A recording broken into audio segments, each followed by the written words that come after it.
Bonjour tout le monde.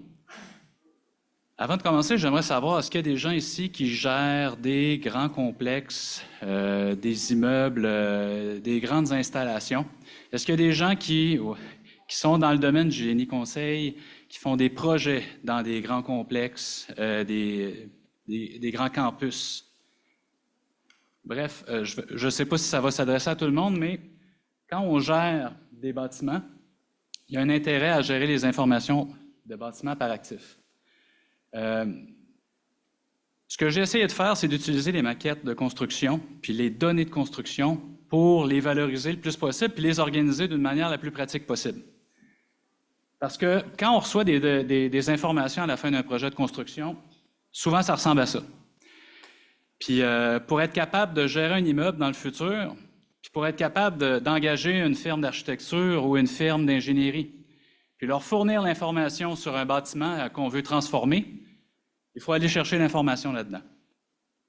Alors, on se met au niveau du terrain, parce que pour l'ensemble des informations d'un bâtiment, quand on demande d'inspecter la conformité, d'évaluer des risques, de la désuétude, de changer des fonctions d'un immeuble, rénover, ou tout simplement faire une maintenance sur un équipement à quelque part, on commence toujours par se demander où, dans quel local. On commence avec un numéro de local ou plusieurs locaux quand on veut rénover un secteur. Quand notre projet touche des systèmes électromécaniques, de la télécommunication, de la sécurité, on demande à quel système est-ce qu'on va toucher. Et au bout de la ligne, quand on touche à un équipement, on se demande à quel numéro d'équipement on touche. Donc, essentiellement, les bâtiments sont toujours au niveau du terrain, organisés par local, par système ou par équipement. Donc, peu importe qu'on gère du papier, qu'on gère des documents informatiques, ou qu'on gère des données CAD, ou qu'on gère des données sous format de maquette, l'ensemble des données aurait avantage à être organisées systématiquement par local, par système et par équipement. Ça paraît simple, parce que souvent, les documents qui nous sont livrés avec un projet de construction sont classés en uniformat ou master format. Les gens sur le terrain, ce n'est pas toujours idéal. Exemple, si je reçois un appel, dans mon bureau, j'ai un appareil d'éclairage défectueux, j'ai un dossier D5020 avec 20 fiches d'appareils d'éclairage. Lequel est dans votre bureau? Si l'information était classée par local, je le saurais. Mais là, classée en uniformat, ça ne marche pas. Les gens sur le terrain n'aiment pas ça, fouiller dans des gros rouleaux de plans. En particulier, quand les plans ont de l'air de ça. Si on demandait aux firmes d'ingénierie de dessiner un système par rouleau de plan, ça pourrait être pratique. Mais pour les besoins d'un chantier de construction, ce n'est pas pratique. Et on ne peut pas s'attendre à ce que tout le monde sur le terrain se promène systématiquement avec un laptop, avec une bonne carte graphique, qui a accès à des modèles 3D, avec de la régulation automatique. Les gens, au mieux, là, en 2024, on a une tablette ou un téléphone et on accède à des PDF. On a accès à des manuels de produits, des plans 2D. C'est ça qui est pratique sur le terrain. Donc, en partant des besoins sur le terrain, comment est-ce qu'on va faire pour valoriser les informations numériques qu'on a? Parce que si c'est compliqué de trouver ou de classer l'information, tout le monde va avoir des réactions de même. Mais j'ai des petits exemples. La fable de la chaudière et du local. On est dans un thème enfantin. Il y avait une chaudière dans une grande salle de mécanique. On se demandait combien elle coûtait d'entretien par année. On fouille dans le dossier. On trouve pour à peu près 2000 $ de facture, ce qui est pas tout à fait normal. Puis après avoir fait des recherches, on a trouvé que dans un tiroir, il y avait un dossier de suivi pour la salle de chaufferie qui, elle, contenait à peu près pour 200 000 $ de facture. Ce qui se passait, c'est qu'à défaut d'avoir une chaufferie qui était bien identifiée et bien ordonnée, tous les employés qui réparaient n'importe quoi dans la chaufferie mettaient tout dans le même dossier. Donc, c'est pas toujours facile à retrouver l'information.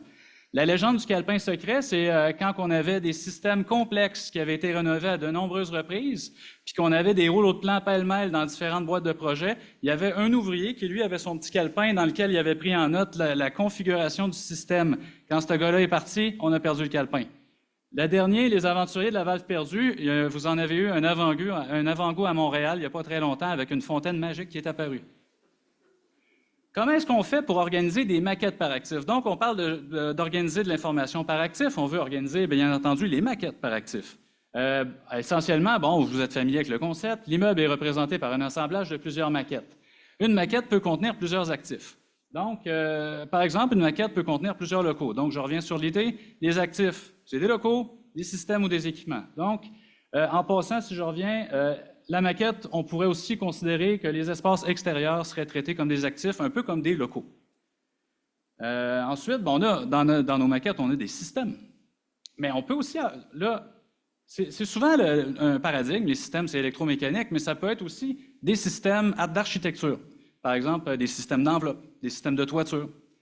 Il peut y avoir des systèmes de structure aussi. Fait un immeuble peut avoir été partiellement construit avec un certain système de structure, partiellement avec un autre système. Il y aurait un intérêt à les découper. Et c'est assez flagrant en mécanique. Là, on a certains éléments dans la maquette qui sont en fait des équipements rattachés à un système. Donc, voici un exemple, un système de tour d'eau ou un système de vapeur. Donc, ce qui est pratique, c'est d'ouvrir un dossier pour un système puis d'avoir de l'information dedans. Donc, on ouvre une arborescence de dossiers où est-ce qu'on va ranger l'information du projet. Je vais avoir un dossier pour un réseau de vapeur. À l'intérieur du dossier, je vais y ranger les plans, les fiches techniques, rapports, calculs, factures, signalements de non-conformité. Toute l'information qui a rapport au système de vapeur va être dans le dossier du système de vapeur. Dans l'exemple ici, j'ai un dossier de système de vapeur dans lequel on peut consulter, par exemple, le diagramme du système. Ensuite, le système va avoir des équipements. Certains éléments parmi l'ensemble du système ça vaut la peine d'ouvrir leur propre dossier. Donc, à l'intérieur, dans l'arborescence, au deuxième niveau, on va ouvrir différents dossiers pour différents produits qui ont été installés qui méritent un suivi. Par exemple, une chaudière ou un dégazeur. Dans le dossier du dégazeur, on va avoir toutes sortes d'informations. Des plans, des fiches techniques, des rapports, des calculs. Je pense que vous comprenez à comprendre. Vous commencez à comprendre. Dans l'illustration que j'ai là, on a un plan de référence qui nous permet de localiser l'équipement. Et maintenant, on va avoir des dossiers d'actifs pour les locaux. On va créer un dossier pour chaque local dans lequel on va ranger l'information qui concerne chaque local. Donc, à l'intérieur, on va avoir des plans, les fiches. Bon, je ne répéterai pas la même chose, mais vous comprenez. Puis, ce qui est pratique, c'est que dans un dossier d'un local, je peux aussi ranger des pages de plans qui ont rapport au local, comme par exemple le plan de plomberie où est-ce que le local apparaît. Bien, on le met dedans. Donc, ça évite d'avoir à fouiller dans des gros rouleaux de plans. On a juste les plans qui ont rapport au local. Et finalement, on a une plateforme de régulation automatique. On utilise les mêmes identifications. Donc, le même code que j'avais dans ma maquette, le même code que j'ai dans ma GMAO, puis le même code que j'ai en régulation automatique apparaît aux mêmes places, avec les mêmes équipements. Donc, au final, j'ai un écran où j'ai des maquettes 3D que je tiens à jour au fil des projets, un écran avec une série de dossiers avec de l'information technique concernant mes actifs, et un écran avec les régulations automatiques organisées de la même manière. Donc, au final, j'ai un genre de jumeau numérique. C'est peut-être pas aussi élégant qu'une vraie plateforme de jumeaux numériques, mais ça fait le même job. Quand on reçoit un projet classique, donc je vous ai montré la photo tantôt, classer ça, là, c'est un travail de moine. Puis, si je dis je veux avoir une fiche de suivi pour chaque local, ce que ça veut dire, c'est que quand je vais recevoir une fiche technique concernant un produit, disons un appareil d'éclairage, il va falloir que je sache cet appareil d'éclairage-là a été mis dans quel local, puis faire des photocopies de ma feuille pour en mettre une copie dans chaque local où il a été installé. Si j'ai des documents numériques, PDF, oui, OK, je suis pas obligé de faire plein d'imprimés puis de prendre plein de papier, mais c'est pas mieux parce que je vais être obligé de dérouler les plans puis de regarder manuellement dans chaque local où est-ce que l'appareil d'éclairage a été mis pour faire une copie du PDF dans le dossier, ce qui devient assez laborieux. Par contre, quand on a des maquettes numériques, là, on peut utiliser des paramètres, toutes sortes de techniques qu'on peut faire pour dire, tiens, je vais identifier mon équipement avec un code d'équipement. Je vais identifier les différents produits qui sont installés sur mon système avec un code de système. Je vais pouvoir savoir, grâce à des petites équations de géométrie, quel produit se trouve à l'intérieur du volume de quel local. Donc, en utilisant un petit peu d'automatisation ou de programmation, et moyennant quelques conventions, on peut arriver à classer tout ça. Mais pour arriver à faire ça, il faut détecter des codes d'actifs dans la maquette, fouiller les documents PDF pour détecter les codes d'actifs, ranger les codes d'actifs à la bonne place, produire une liste d'hyperliens entre chaque dossier d'actifs et les documents PDF, produire un calendrier et des listes de points d'inspection basés sur les codes d'actifs. Ça, c'est pour les opérations et maintenance. Donc, si j'en parlerai un petit peu plus loin. pousser le tout vers un serveur GMAO avec des XML sur un serveur SQL. Bref, j'épargnerai un peu les détails, mais le point, c'est que c'est possible de le faire. Convention nécessaire. Et là, c'est le point le plus important de ce que je veux vous dire aujourd'hui. C'est que ça prend des conventions pour pouvoir bien organiser et automatiser le classement de l'information dans les projets de construction. Mais avant d'arriver à ces conventions-là, bonus feature, quand on a des dossiers d'actifs bien organisés avec des signalements de non-conformité attachés aux actifs, bien, on est moins surpris en planification de projet parce que quand on veut rénover un local, on va dans le dossier du local. On sait quel système alimente le local. On va dans le dossier du système, on sait que le système est non conforme.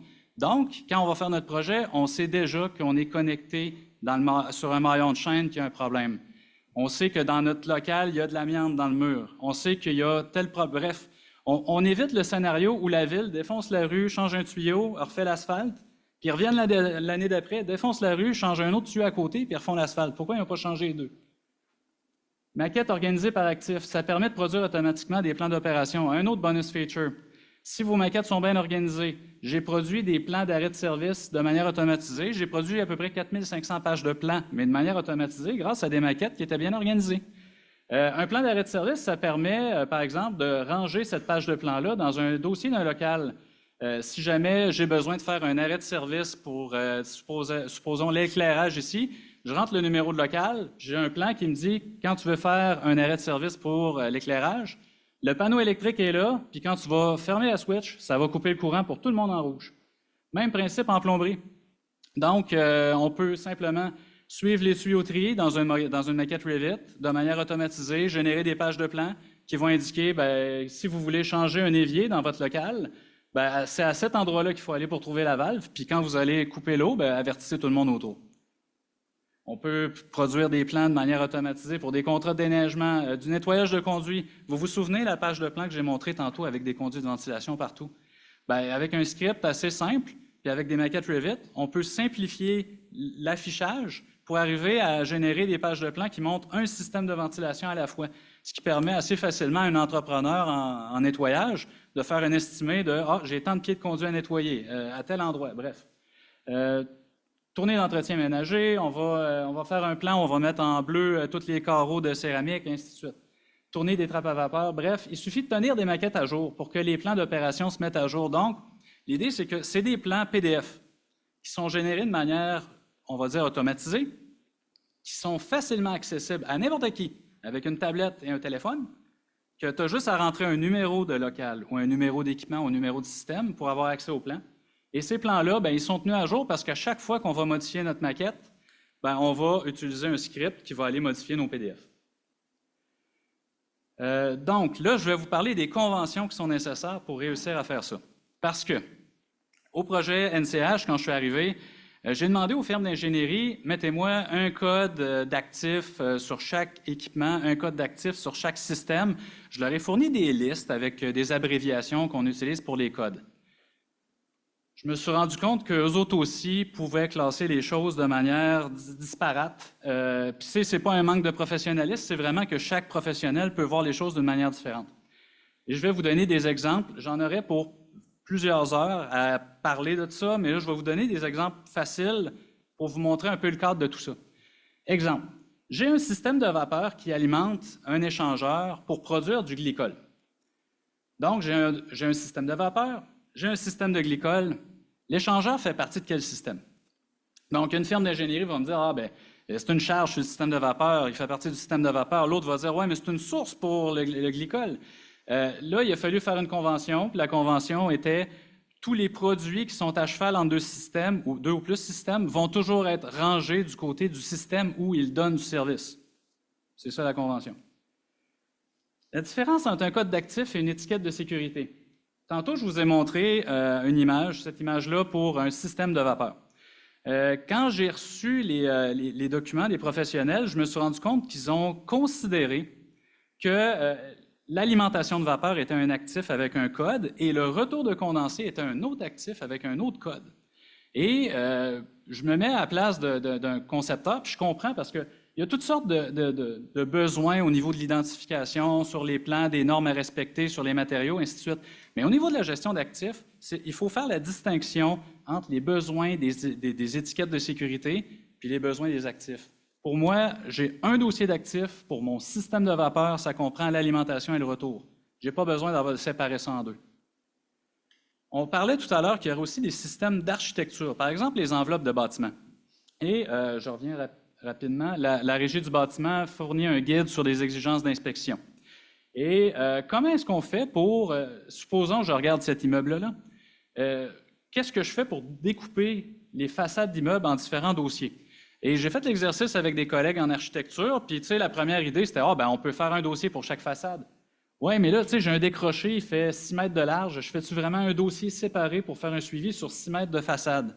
Ouais, fait que là, en utilisant le guide de la Régie du bâtiment, on s'est rendu compte qu'il y a une définition dedans. Ça dit qu'il y a toujours un matériau dominant dans la composition d'une façade. Et la vie de la façade va être gérée en fonction du matériau dominant et de l'année de construction. Donc, la stratégie qu'on propose, c'est de toujours découper des immeubles en différents dossiers d'actifs pour des façades, en réunissant toutes les façades avec un même matériau dominant. Donc là, j'aurais par exemple une façade revêtement métallique, une façade revêtement maçonnerie. Et si de l'autre côté de l'immeuble, j'ai du revêtement métallique, ça peut faire partie du même dossier. On va également, dans ces dossiers-là, ranger tous les produits qui font partie de la façade et qui contribuent au travail de la façade, comme les fenêtres qui empêchent l'air de rentrer, la pluie, les persiennes. Donc, tous ces produits-là, si on cherche la fiche du produit, ça va être dans le dossier de la façade. On va avoir des dossiers pour des locaux. On a une convention pour les composantes de locaux. Les composantes de locaux, dans le fond, ce sont tous les produits qui servent à la fonction d'un local. Donc, là, on a déjà parlé que la fenêtre, par élimination, elle fait partie du dossier de la façade. Parfait. Mais ensuite, le revêtement de plancher, les appareils de plomberie, l'appareil d'éclairage, ça fait partie du dossier du local. L'appareil d'éclairage, on pourrait avoir une petite confusion. Oui, mais il ne fait pas partie du système électrique? L'idée, c'est que le système électrique peut très bien continuer de fonctionner s'il n'y a pas d'appareil d'éclairage. Mais mon local, lui, je ne pourrais pas recevoir de patient si je n'ai pas d'appareil d'éclairage. Donc, c'est un peu ça la logique, c'est est-ce qu'il donne du service à? Ensuite, il y a d'autres conventions, je n'irai pas trop dans le détail, mais ça devient arbitraire de déterminer dans un système composé peut-être d'une centaine ou de 200 produits différents, quels sont les produits qui sont des équipements. Parce que je pourrais dire, est-ce que j'ouvre un dossier d'équipement pour chaque bout de tuyau? Est-ce que j'ouvre un dossier d'équipement pour chaque refroidisseur? Ah ouais, ça peut-être. Est-ce que j'ouvre un dossier d'équipement pour chaque valve? Ça devient arbitraire. Donc, on a besoin de faire des conventions pour ça. Et une des conventions que j'avais mis en place au départ, c'était une série d'abréviations qu'on utilise typiquement au CHU pour identifier les équipements. Et je me suis rendu compte que ça pouvait porter à confusion. Une des recommandations que je voudrais faire, c'est de prévoir des codes en fonction des calendriers et listes d'inspection. Je ne sais pas qui ici, vous êtes probablement propriétaire d'une voiture. Je n'ai pas besoin de savoir la marque et le modèle, mais si vous êtes propriétaire d'une voiture à essence, d'après moi, 2 changements d'huile par année, rotation de pneus, changement de filtre, on est dedans.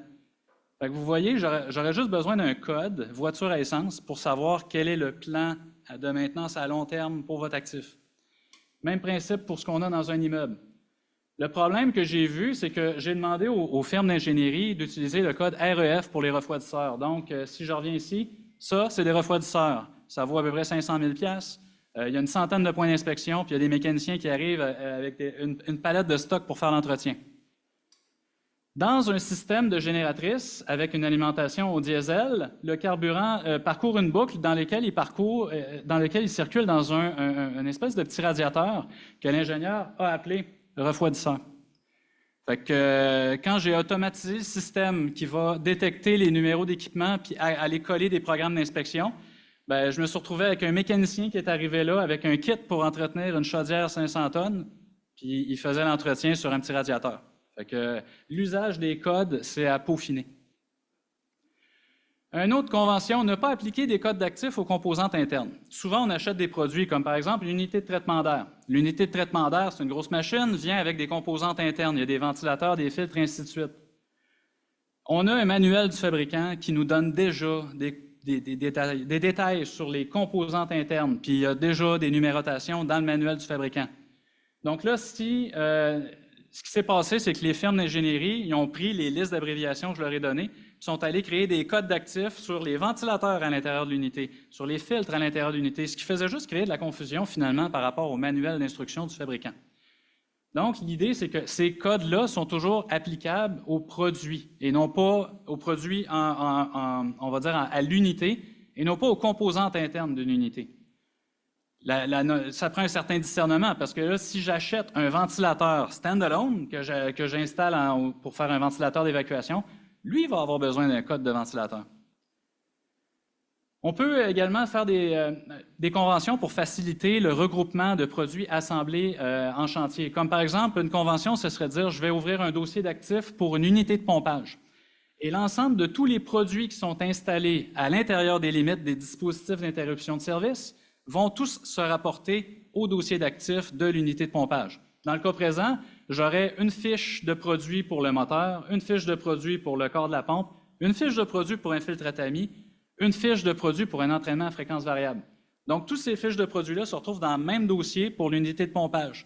Et quand on arrive sur le terrain, on a un code, on le rentre, on a la fiche, on a le plan, on a tout ce qu'on a besoin pour opérer. Une des conventions, un des objectifs, c'est de mettre une base commune sur le niveau de détail ou sur le niveau d'information. Je vous parlais d'unité. Voici un exemple. Une unité d'air médical. C'est un produit qui vient à un seul bloc, où il y a 4 têtes de compresseur, un réservoir d'air, 4 têtes de filtre et un panneau de commande. Mais là, il y a quelqu'un qui va dire, bon, ouais, si tu m'ouvres un dossier de suivi pour l'unité d'air médical, c'est bien. Mais il y en a qui aiment ça regarder dans les détails. Je veux un dossier de suivi pour chaque tête de compresseur, un dossier de suivi pour chaque filtre, un dossier de suivi pour chaque contacteur, un dossier de suivi pour chaque vis. Puis là, ben, ça peut aller loin d'un niveau de détail. L'idée, c'est qu'on devrait mettre en place un standard dans la gestion des infrastructures publiques pour avoir un niveau de détail standard minimal, à partir duquel différentes organisations peuvent aller plus dans le détail. Donc, je fais un appel aux organismes publics. S'il y a des gens impliqués aujourd'hui, imaginez une manière de classer l'information qui permet d'automatiser le classement de l'information. Imaginez que des firmes d'ingénierie, des entrepreneurs, des gestionnaires sont capables de trouver l'information facilement pour organiser des projets. Imaginez que diverses organisations puissent se comparer parce que quand on a organisé nos actifs de la même manière, on peut comparer un actif comparable à l'autre s'ils sont définis de la même manière. Tenir à jour des maquettes, de la documentation technique d'un projet à l'autre, mais sans imposer trop de contraintes. Fait qu'en ayant des conventions qui, ultimement, ça n'impose pas tant de travail que ça au niveau des maquettes, de la régulation automatique et tout le reste. Et, bref, avoir des programmes de maintien d'actifs modèles, comme je faisais l'exemple avec votre voiture, quand on entretient une bibliothèque municipale, un centre sportif, une université ou un hôpital, c'est les mêmes systèmes, les mêmes infrastructures. Les programmes, il y aurait un intérêt à avoir une collaboration au niveau des organisations pour créer des codes, des programmes, puis une gestion coordonnée. Donc, pour reprendre le dessus sur le déficit de maintien d'actifs, il faut commencer par établir des conventions qui permettent d'inventorier uniformément nos actifs. Et bref, si des gens veulent collaborer à ça avec moi au CHU de Québec, n'hésitez pas à me contacter.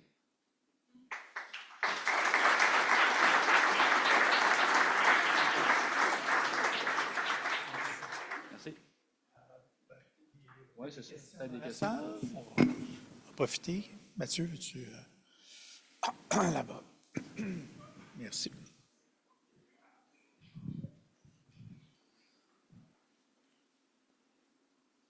Oui, bonsoir.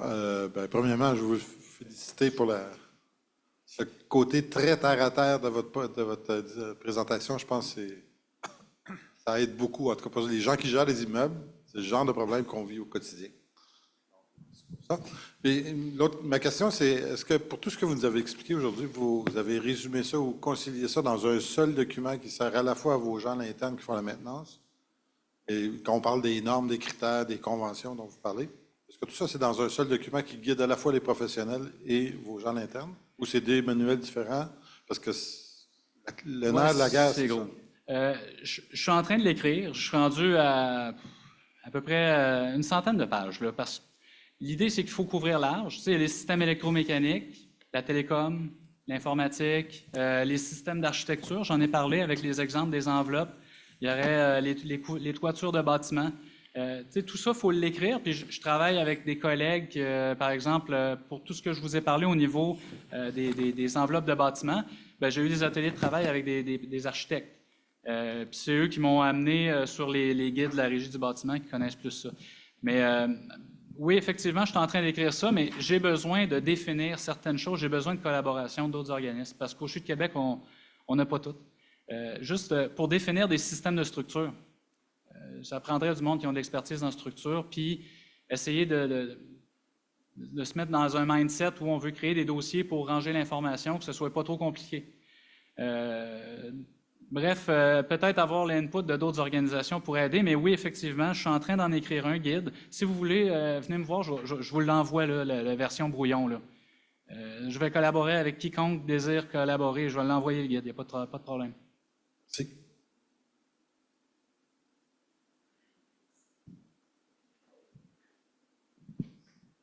Merci, super présentation. Pour vrai, c'était super enrichissant de voir votre perspective vraiment en tant qu'utilisateur des actifs, puis qu'est-ce que vous en faites.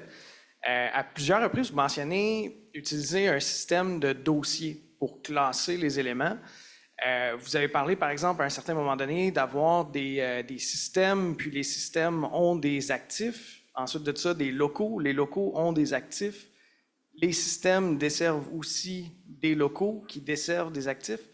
Donc, je me demandais si vous aviez exploré, si, il y avait eu de la duplication d'informations qui avait été causée à cause de ça, cette redondance où un actif est desservi à la fois par un système et fait partie d'un local. Je me suis peut-être mal exprimé. Je m'excuse d'interrompre votre question, mais c'est juste que ce que j'essayais de montrer, c'était simplement une arborescence de dossiers qui pourrait très bien être des dossiers papier. Donc, j'ouvre un dossier pour chaque local, un dossier pour chaque système, puis un dossier pour chaque équipement. Puis, quand vous avez vu l'arborescence à 2 niveaux, dans le fond, c'était qu'à l'intérieur du dossier des systèmes, parfois, on ouvre un sous-dossier d'équipement. C'est ça. Puis, pour moi, dans mon langage, un local est un actif. Un système est un actif. Et un équipement est un actif. C'est tout. Oui, exactement. Puis c'était vraiment bien de voir justement le fait que le local est un actif ou même que le revêtement, une façade, peut être aussi un actif pour vous, oui. Chose qui, IoT, à ce que je sache, ne se rend pas jusqu'au revêtement ou aux façades encore. Là. Donc, pour un jumeau numérique, c'est un petit peu plus difficile. Mais je me demandais si vous aviez exploré aussi l'avenue d'utiliser des bases de données relationnelles avec des métadonnées pour chaque actif, par exemple, pour essayer de quitter l'avenue de dossiers, sous-dossiers et autres, puis vraiment faire une base de données qui est facilement recherchable par métadonnées ou par autre. Pour vous mettre dans le contexte, je serais intéressé à le faire, mais pour vous mettre dans le contexte, le CHU de Québec, c'est la SQI avec des consortiums d'entreprises qui ont la responsabilité de construire pour à peu près 2 milliards de dollars de projets. Il y a la phase 1 pour 1 milliard de dollars de projets qui étaient livrés en 2020. Puis au CHU de Québec, il y a eu des collègues qui partaient, bref, il y a eu du brassage. On se retrouvait dans une situation où j'étais pas mal tout seul à recevoir 9000 pages de plans puis 60 000 PDF, puis il fallait que je les classe. Fait que c'est ça que j'ai fait. Je ne tentais pas de les regarder un par un. Fait que j'ai créé une méthode basée sur différents paramètres des maquettes, basée sur l'emplacement. Donc, si je suis capable de détecter à l'intérieur du volume d'un local qu'un produit est là, puis si je suis capable avec soit le type, la famille, de trouver sur une page de PDF, admettons, l'exemple, c'est sur une page de plan en construction pour de l'éclairage. C'est un exemple facile, là. Souvent, il y a une petite flèche, là, puis l'architecte a écrit appareil d'éclairage, admettons, ECL-1. Bien, ça, normalement, dans une maquette Revit, c'est relié à une donnée dans la maquette. Puis après ça, bien, quand l'entrepreneur va soumettre les dessins d'atelier puis les fiches de produits, bien, peut-être, de règle générale, il va écrire ECL1. Fait que moi, j'ai créé des scripts qui vont fouiller dans ma maquette, trouver des mots-clés, puis après ça, qui vont fouiller dans un PDF, trouver des mots-clés, puis qui va dire « Ah, c'est un appareil d'éclairage ECL1, ils sont dans quel local? » Puis qui va faire des hyperliens à partir des différents dossiers de locaux vers la fiche du produit qui a rapport au local. Fait que c'est essentiellement ça. Mais juste de classer l'information, c'est une grosse job. déjà en partant, d'avoir cette information-là, pas juste pour les employés sur le terrain, mais pour le monde qui font des projets dans le futur. Parce que, je veux juste faire une petite parenthèse, mais avant, j'étais ingénieur conseil. Puis, à peu près, y a-t-il du monde en génie conseil ici? Levez la main. Quel pourcentage de vos mandats consiste à redessiner des plans qui avaient déjà été dessinés dans le passé? Quel pourcentage de votre mandat consiste à retrouver de l'information technique qui, dans le passé, avait déjà été stampée, mais qui a été perdue? Ou à refaire des calculs qui ont déjà été faits? Fait que quand j'ai commencé ma carrière au CHU de Québec, c'était un de mes premiers objectifs, avant même de connaître Revit. C'était d'essayer de développer une méthode de classer l'information de fin de projet pour qu'elle soit utile d'être réutilisée dans le futur. Puis quand je suis tombé sur les maquettes Revit, j'ai commencé à programmer, puis j'ai fait hey, « attends un peu, je suis capable de classer les affaires bien plus vite et bien plus efficacement. Je ne suis pas obligé de lire chacun des PDF un par un. Je peux avoir juste un détecteur de mots-clés, des petits trucs comme ça. » Mais bref, là où j'en suis venu, c'est qu'en se donnant des conventions de base assez faciles, on peut automatiser beaucoup de choses, sans nécessairement passer par des outils extrêmement sophistiqués. C'est un peu ça que je voulais montrer aujourd'hui. Question? Oui. Vous l'avez dit tout de suite au début, là, c'est que lorsque quelqu'un veut travailler quelque part dans un bâtiment, il veut savoir c'est où. Donc, avez-vous investigué la piste d'étudier des requêtes spatiales et de topologie là, entre vos différents objets pour faire du repérage, parce que dans le fond, on veut retrouver des informations. À partir du moment où on a des objets spatialement bien placés, avec des requêtes spatiales et certains attributs selon ce que vous cherchez, vous êtes en mesure de sortir les infrastructures ou les objets là, que vous cherchez. Est-ce que ça a été envisagé? Je vous dirais que ce que moi j'ai reçu comme matériel ne me permettait pas de faire ça. Mais je pense que ce serait souhaitable d'aller plus loin là, dans le domaine. Dans le fond, moi j'ai reçu pour l'équivalent de, je ne sais pas, à peu près 200 ou 300 maquettes Revit qui étaient toutes liées entre elles. Puis comme je disais, il y avait 9000 pages de plans PDF, puis 60 000 documents PDF de rapports d'installation, dessins d'atelier, mise en service, garantie, n'importe quoi. Fait que fallait classer ça. Mais là, la question, c'est la garantie concerne quoi? Puis c'est là où est-ce que... Mais je comprends que pour les requêtes, mettons, je me mets à la place du personnel sur le terrain, il y aurait essentiellement un besoin d'avoir une interface qui permette de se retrouver dans un immeuble. Ça serait souhaitable. Actuellement, on n'a pas ça. Fait que ce que les ouvriers font typiquement, c'est qu'ils ont un petit calepin avec les plans des étages, puis ils peuvent, à partir de ce calepin-là, essayer de s'orienter pour savoir où aller quand ils ont une demande. C'est ce que la majorité des organisations font, là, du moins les organisations que je connais. Bien, merci beaucoup. Merci, M. Arrache. Merci.